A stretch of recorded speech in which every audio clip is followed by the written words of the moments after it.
আসসালামু আলাইকুম, সবাই কেমন আছেন? আলহামদুলিল্লাহ আমরা ভালো আছি। তো আজকে দেখেন এখানে আমি রসুন দিয়ে দিছি, পেঁয়াজ বাটা দিয়ে দিছি, আর আস্ত কাঁচামরিচ দিছি, আর সরিষার তেল দিছি, আর লবণটা দিয়ে দিলাম পেঁয়াজটা মজার জন্য। তো আজ আমি একটা রান্না করতেছি আলু দিয়ে গাগলা শুটকি। সিলেটিরা এটা চিনবে ভালো করে, আর আমার অন্যান্য আপু ভাইয়েরা একটু কষ্ট করে, মানে যারা জানেন তো জানলেন, এটা গাগলা শুটকি। এটা অনেক মজার, এটা গ্রান শুটকি। ওই শুটকিটা বুনা খেতে বেশি মজা, আর আলু দিয়ে আরও বেশি মজা। তো আমি আজকে আলু দিয়েই রান্না করব, তো আপনারা দেখতে থাকেন। এখানে আমি এখন মশলাগুলো দিয়ে দিব। হলুদ দিয়ে দিলাম,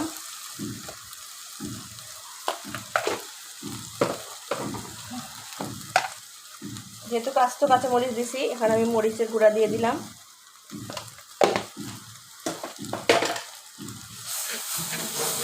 একটু গরম পানি দিচ্ছি, আমি মশলাটা যাতে পুড়ে না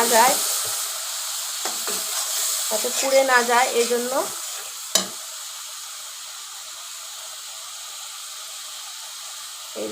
এটা দিলাম,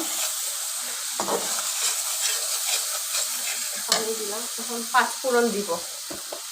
যে রান্না আমার পাঁচফোড়ন ছাড়া হয় না, এইটা পাঁচফোড়ন।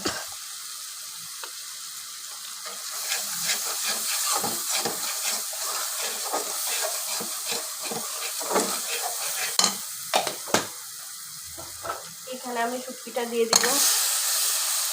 এই যে ছোটো ছোটো করে গাগলা শুটকিটাকে আমি কেটে নিচ্ছি। এখন মশলার সাথে ভালো করে ভুনে নিচ্ছি। ভালো করে ভেজে নেওয়ার পরে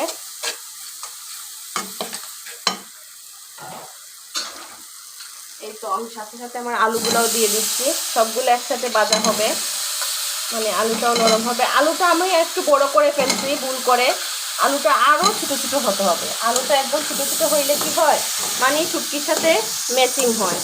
ম্যাচিং হইলে দেখতেও ভালো লাগে, খেতেও মজা। তো আজকে আমার একটু ভুল হয়েছে, আলুটা একটু বড় করে কেটে ফেলছি।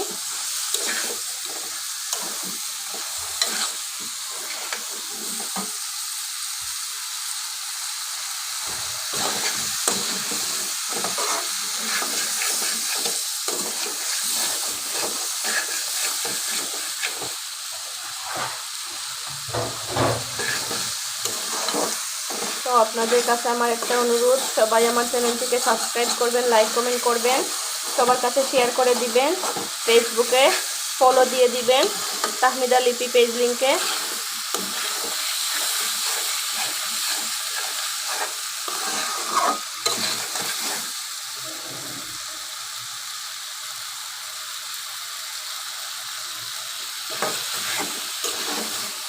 দেখতে পাচ্ছেন আমার এটা একদম ভাজা ভাজা হয়ে গেছে।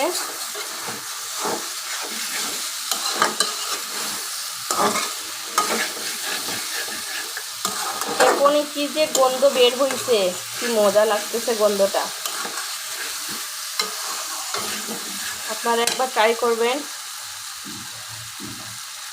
গাগলা মাছের শুটকি দিয়ে সবাই এটাকে একবার বানিয়ে খেয়ে দেখবেন, অনেক মজা।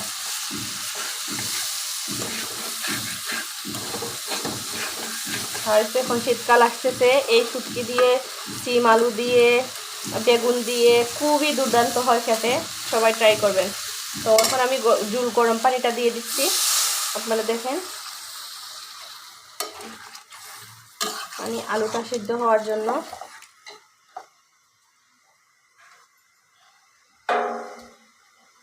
এই তো এগুলাতে বেশি ঝোল দিতে হয় না, জাস্ট আলুটা সিদ্ধ হওয়ার জন্য। একদম মাখো মাখো থাকবে, বোনা বোনা, জাস্ট আলুটা সিদ্ধ হবে।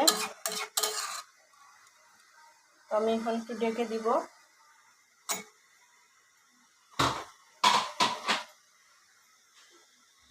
দেখতে থাকেন।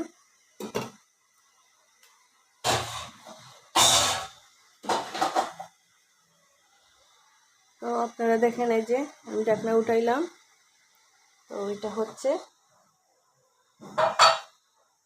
তারপর আমি এটাকে ধনে পাতা দিয়ে নামিয়ে নিব, ধনে পাতা দিব, দিয়ে নামিয়ে নিব। তো সবাই আমার সাথে থাকেন, আমার রান্নাটা কেমন হলো সবাই কমেন্টের মাধ্যমে জানাবেন। সবাই ভালো থাকবেন, সুস্থ থাকবেন। আসসালামু আলাইকুম।